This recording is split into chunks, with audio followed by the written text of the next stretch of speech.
para decir sobre esto. En una de las clases que yo daba pues para el teacher, le mostraba a los estudiantes, por ejemplo, cómo este argumento que algunos tienen de decir, no, es que Jesús tenía que ser humano para poder compadecerse de nuestras debilidades. Y fíjate tú que ese argumento puede ser un arma en contra de la misma teología de Jesús. ¿Por qué? Porque Jesús no estuvo casado. Jesús no tuvo hijos, no tuvo una esposa, ¿verdad? No se enfrentó a enfermedades terminales como el cáncer o algún tipo de virus o algún otro tipo de situación. O sea que si te vas por el argumento de que tenía que ser humano para poder mediar por nuestras debilidades, se quedó corto. ¿Me hago entender? Cualquiera se te mete por ahí y te mete un gol. Y te pone a razonar y, uy, es verdad, y entonces, ¿cómo va a saber él qué es tener hijos y qué es tener esposa y qué es tener líos de familia y todo si él nunca tuvo nada de eso? ¿Qué va a saber él qué es la vejez si él no llegó hasta viejo? ¿Te das cuenta? Entonces, de una u otra manera te va a tocar simplificar o asumir que él en su estadía aquí y de alguna forma pudo saber esas cosas. Pero resulta que él no vino aquí a librar una batalla tipo gnóstico contra el pecado, porque es lo que plantea el gnosticismo y el pensamiento de Filón de Alejandría, ¿se acuerdan? Entonces, el hombre puede superarse por una especie de entrenamiento mental o neurolingüístico, qué sé yo, en superar sus propias debilidades y como que autoinmunizarse ante el pecado y hacerse Cristo. Entonces, si de eso se tratara, pues ¿para qué vino Jesús aquí? Hubiera enviado su Ruach HaKodesh desde lo alto, el Espíritu Santo, como le llaman en castellano, y listo, y ya, ¿para qué sacrificio? Pero resulta que era necesario ofrecerse Él en persona a derrotar. Él vino a derrotar, a deshacer las obras de las tinieblas. Él no vino a una lucha existencial Él como ser humano. Vino como Dios aquí a deshacer las obras de las tinieblas. Y por eso es que es superior a los ángeles, luego superior a Moisés, superior a Aarón, el sumo sacerdote, superior a cualquier otro sacerdote. Y su sacrificio es superior a cualquier sacrificio, que es lo último que estábamos hablando. Porque según el rito del sacerdocio levítico y el pacto del sacerdocio según Aarón y sus hijos, esa sangre de esos sacrificios no podía remover la conciencia del pecado del ser humano. La gente podía ofrecer su sacrificio antes, confesaba sus pecados, pero es que aquí le quedaba el chip metido de la tendencia al mal. Pero no es una simple tendencia, como a veces enseña el judaísmo rabínico, ¿no? El hombre tiene dos tendencias, como si fuera el yin yang, algo así. No, es que todo el ser humano nace pecaminoso, una condición. ¿Qué es pecaminoso? Que está separado de la gloria de Dios. Significa que cuando te mueres te vas al hueco y punto. No trasciendes a ningún plano de ninguna dimensión, porque no hay vida después de la muerte, excepto a través de la resurrección. Bien, decían los antiguos rabinos del Talmud, sabes muy bien a dónde vas, a un lugar de gusano y lombrices. No vas a ningún cielo, a ningún paraíso, a ningún nada. Te mueres y te vas al hueco. Y esperas el día de la resurrección a dar cuentas, a dar juicio. Entonces la teología cristiana del siglo V para acá fue que comenzó a especular un poco cuando se dejó impregnar de la filosofía griega. Entonces la inmortalidad del alma de Platón y Aristóteles permeó a través de Filón a los pensadores como Orígenes, como a Jerónimo inclusive, ¿de acuerdo? Ireneo, etcétera, que de alguna forma filtraron esa información, porque ha venido ocurriendo con los siglos un fenómeno que hasta el día de hoy sigue ocurriendo: cerrar los ojos ante el que estudia más. ¿Ya? Entonces, como usted estudia más eso, bueno, yo le creo, y la gente no investiga. Pero fíjate tú que la comunidad de Berea, que era el apóstol Pablo, el gran apóstol Pablo, y Pablo iba y decía un mensaje, bueno, vamos a revisarlo, vamos a comprobarlo si es lo que tú estás diciendo. Y él no se ofendía por eso. Aquí todos ustedes están armados hasta los dientes, ¿ya? Con aplicaciones, con páginas y todo, y cualquier cosa que yo diga, ustedes enseguida, espera un momentico que voy a revisar. Y es verdad. Así que yo no puedo venir a inventar nada aquí. Ustedes lo pueden verificar, y cualquiera que nos está viendo por ahí también nos escribe y nos puede escribir lo que quiera. Pero las cosas tienen que ser como son, ¿no? Con argumentos. y hay que aceptar cuando un argumento es derrotado. Ya si un argumento es derrotado y la persona sigue insistiendo, hombre, ya ahí no hay nada que hacer. Entonces, llegamos al épico capítulo 9, 10, en el que habíamos mostrado que el pacto nuevo, la innovación del pacto de la que tanto habla esta carta, no es como la cristiandad histórica lo tuvo, como si fuese un Nuevo Testamento. Entonces le llaman Nuevo Testamento a los libros, y eso es otro error. No se le debe llamar ni Nuevo Testamento, ni Pacto Renovado, ni Brit Hadashah, pues son errores que han cometido últimamente las personas que medio han acariciado un poco el hebreo, pero que no conocen el aspecto cultural profundo de las palabras que se dicen. Y aquí estábamos mostrando que el concepto de Brit Hadashah, o lo que se traduce como Nuevo Testamento, se refiere específicamente al cambio sacerdocio, básicamente. Y de eso consiste la innovación o la novedad que introduce el Evangelio con relación al Antiguo Testamento. Eso significa, que es lo que la cristiandad histórica tampoco termina de asimilar, significa que los mandamientos que Dios le entregó a Moisés y a los patriarcas y a todos antes de Moisés siguen vigentes. Siguen vigentes porque son los que regulan la vida. El apóstol Pablo le dice a los romanos: tienes en la Torá la forma de la ciencia y la verdad, y basada en la Torá apruebas lo mejor. Le escribió a Timoteo, le dijo: toda la escritura es inspirada por Dios y es útil para corregir, para instruir, para redarguir, a fin de que el hombre de Dios sea perfecto, enteramente preparado para toda buena obra. Entonces, ¿cómo se puede considerar que todo este cúmulo de literatura, si lo quieren llamar de esa manera, está obsoleto y que no tienes nada que hacer? No tiene sentido, ¿de acuerdo?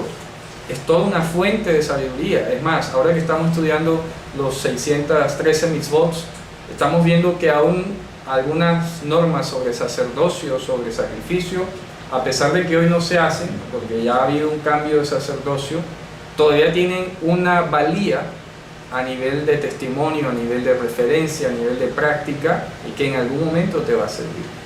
Si tú tienes toda la información aquí, en algún momento de eso va a alimentarse el Ruach HaKodesh y te va a recordar algo. Mira, acuérdate del testimonio, acuérdate de lo que dice la Torah sobre esta parte, compara, asimila, deduce, exprime el texto, que siempre va. Y decía el rabino Ben Heje del siglo I: revuélvela y revuélvela, que todo está en ella. Así decía. Y es verdad. El Evangelio, todo está ahí. Lo que ha hecho, fíjense ustedes, lo que ha hecho los escritores del Evangelio, como le llamo yo normalmente, o del texto del Evangelio, ha sido exprimir o extraer la Torah, los profetas, los escritos, y condensarlo de una manera en perspectiva para que se pueda ver el cumplimiento o la materialización de todo lo que se había dicho ahí. Ya, eso es todo. Y algo así han hecho en el judaísmo. El judaísmo, por ejemplo, concibió 2 Talmuds, ¿ya?, que son 2 enciclopedias de tradición, de comentarios. Y era tan voluminoso eso que viene Rabbi Jacob Ben Asher y exprimió el Talmud y sacó un libro que se llama Arbat Urim, son las 4 montañas. Y después de eso salió el Shulchan Aruch, que es, digamos, la base del judaísmo moderno. Y después del Shulchan Aruch sacaron más exprimido y salió el Yalkut Yosef, que es lo último que rige al judaísmo. Y es extracto del extracto del extracto del extracto. Y así hicieron los escritores del Evangelio. Leyeron Isaías, vamos a exprimir Isaías para condensar todo lo que se había dicho sobre Mashiach allí. Leamos Jeremías, mira lo que hicimos en Apocalipsis hace poco. Eso fue una instrucción de todo el Antiguo Testamento, entre comillas, de toda Mikra. Vimos Zacarías, vimos Amós, vimos Ezequiel, Jeremías, Isaías, Zacarías, Malaquías. Casi todos los profetas son los que forman el Apocalipsis. Lastimosamente, cuando no se estudia desde una perspectiva del siglo I, en su contexto natural, entonces tú por eso ves que hay tantas y tan variadas interpretaciones de Apocalipsis, porque se les ha olvidado estudiar eso. Yo me acuerdo en mi primer semestre de la universidad, cuando veíamos lengua castellana, Me acuerdo que mis compañeros de clase se rían, pero vamos a ver lengua castellana. Ellos creían que era como ortografía o algo así.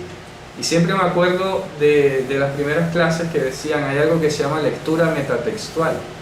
Tú tienes que conocer el autor, su entorno, el estado psicológico, el ambiente, la política, la religión, la comida, todo. Eso es lectura metatextual. Y eso no lo hacen. No se hace. Nada más lees aquí y crees que eso es lo que tú te imaginas. Ya. Y aquí hemos visto a la saciedad, pare de contar, una cantidad de términos técnicos específicos que no es lo que tú te imaginas. ¿Ya? Siempre he dado el ejemplo de lo que es una traducción, tú leer una traducción y otra cosa es que tú la entiendas en el contexto. Por ejemplo, en inglés, que siempre aquí están dos hermanos que lidian con el inglés y otros más que lo saben.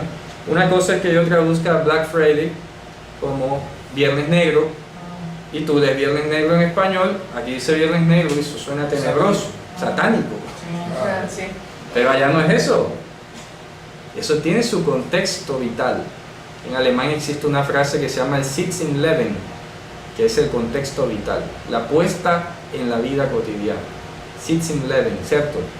Y es como tú entiendes la palabra en ese contexto, en esa cultura. Pero si tú la traduces aquí, Viernes Negro, no entiendes. Tienes que vivir allá o estar asociado con la cultura para que entiendas el término. Lo mismo pasa aquí. Esto se escribió, hasta ahora se tiene en griego, pero es un judeo-griego, porque no es griego clásico, ¿de acuerdo? No es el griego de Platón, no es el griego de allá de Hesíodo, ni de Homero. Esto es un griego hablado por judíos. Y como todo dialecto o como toda aplicación tiene semitismos incorporados aquí que no puedes entenderlo en griego simple, porque las construcciones gramaticales son toscas, son extrañas, no suenan así. Es como yo decir, digamos, la casa blanca, entonces the house white. No, así no se dice, porque no es la sintaxis. ¿Ah? Y así suena a veces. Tú pones un griego de hoy a leer el Nuevo Testamento en griego y va a decir, ¿quién escribió esto? Esto no se entiende, así no se dice. Pero son judíos que usaban el griego, ¿ok? Y eso es lo que estamos haciendo aquí. Por ejemplo, ya llegando al capítulo 11 en el que estábamos estudiando, la palabra pistis la hemos estudiado ya en 2 clases. Para los griegos la pistis era una convicción intelectual basada en el conocimiento del momento. O sea, la fe. Exacto, entonces lo han traducido como fe en castellano y no es igual. Entonces pistis era una convicción intelectual.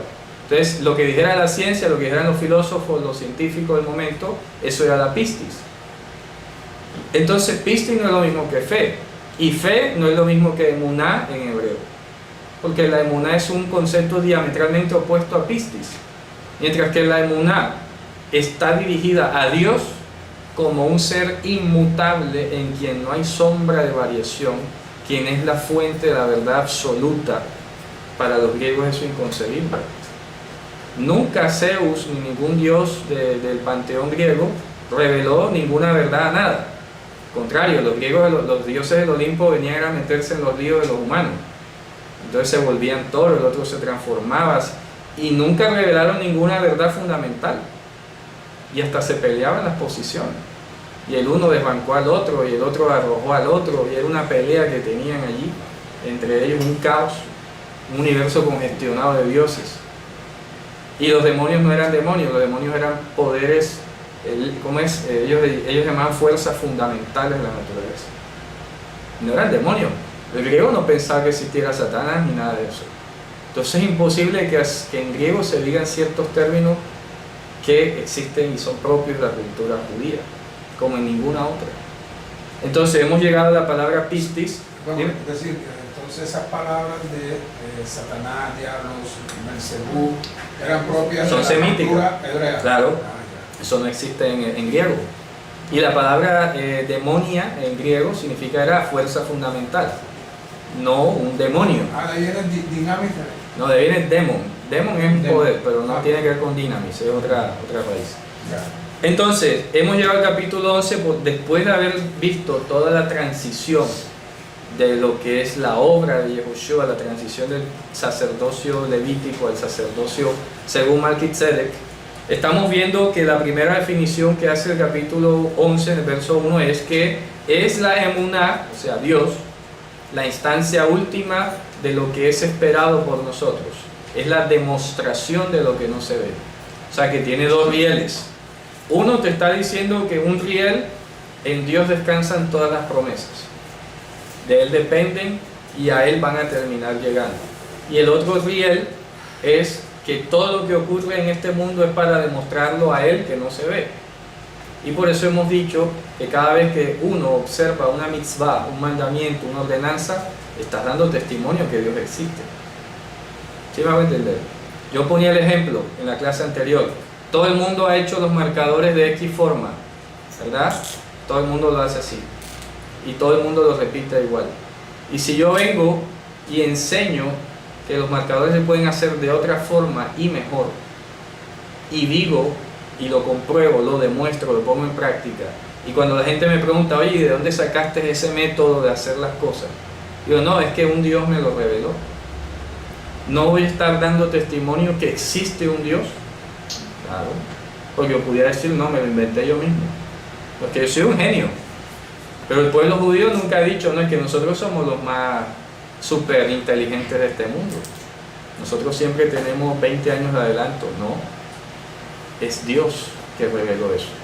Y como decía un discurso, creo que era de Ben Gurión, cuando se funda el Estado de Israel, o de alguien después, no me acuerdo, decía, podrás ver judíos que no se pongan de acuerdo en aspectos de la religión, del culto, etcétera, pero un judío en el mundo no te va a negar que nuestros padres salieron de Egipto. ¿Ya? Podrán haber discusiones de cualquier tipo, etcétera. Podrán haber inclusive judíos que se pongan a tratar de explicar las plagas de una manera científica, pero lo que todo el mundo sabe es que salimos de Egipto. ¿Ya? Salimos de Egipto. Es un hecho que marca el nacimiento de la nación hebrea. Que lo puedas ver de diferentes ópticas o explicarlo de diferentes maneras, eso es otra cosa.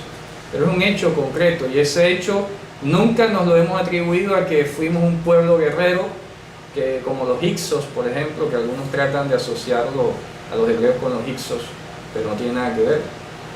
No, que nosotros con nuestra fuerza, y de hecho los profetas hicieron fue eso.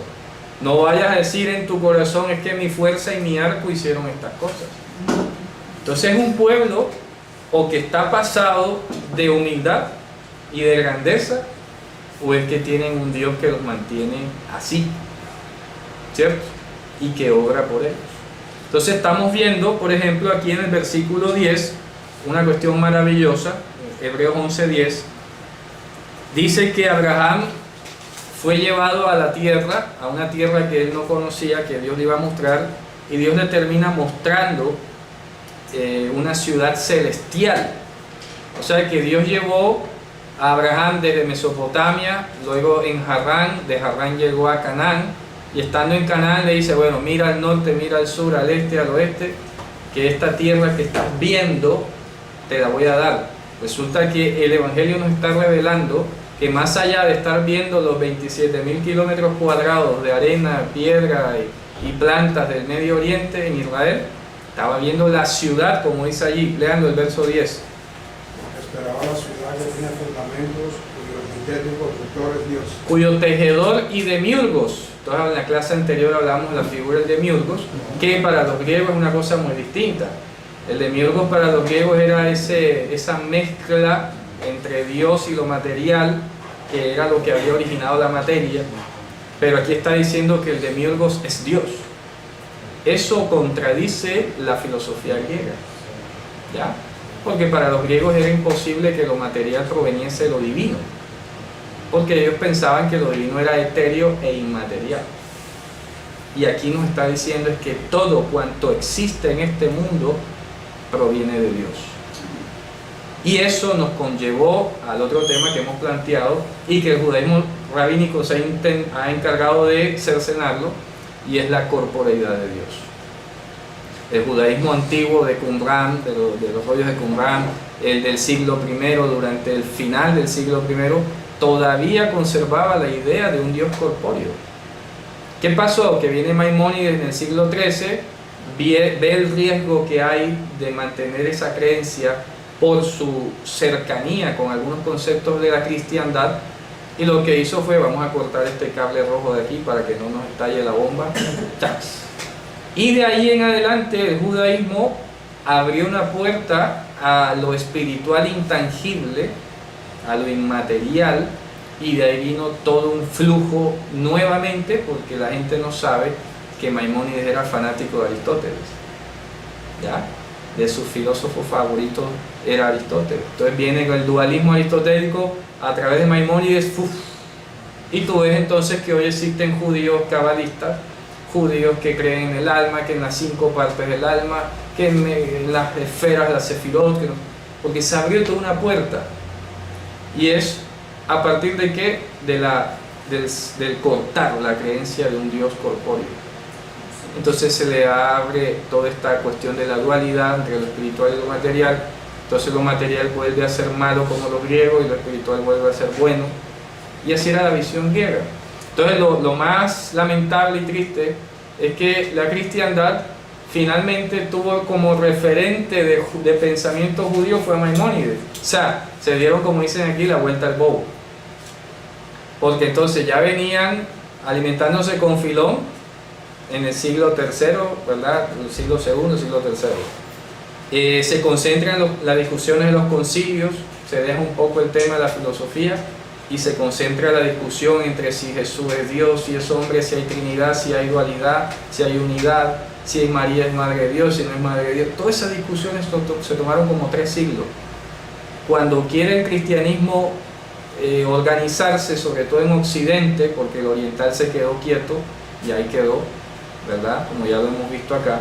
Entonces la cristiandad occidental, que luego se llamó catolicismo romano, entonces comenzó a construir nuevas teologías, ya separada de la discusión, ya encarrilada en algo. Entonces cuando quiere venir a consultar al pensamiento judío sobre algunos conceptos, porque ellos mismos le siguen llamando hasta hoy nuestros hermanos mayores, le vas a preguntar al hermano mayor y el hermano mayor está igual que tú. ¿Me explico?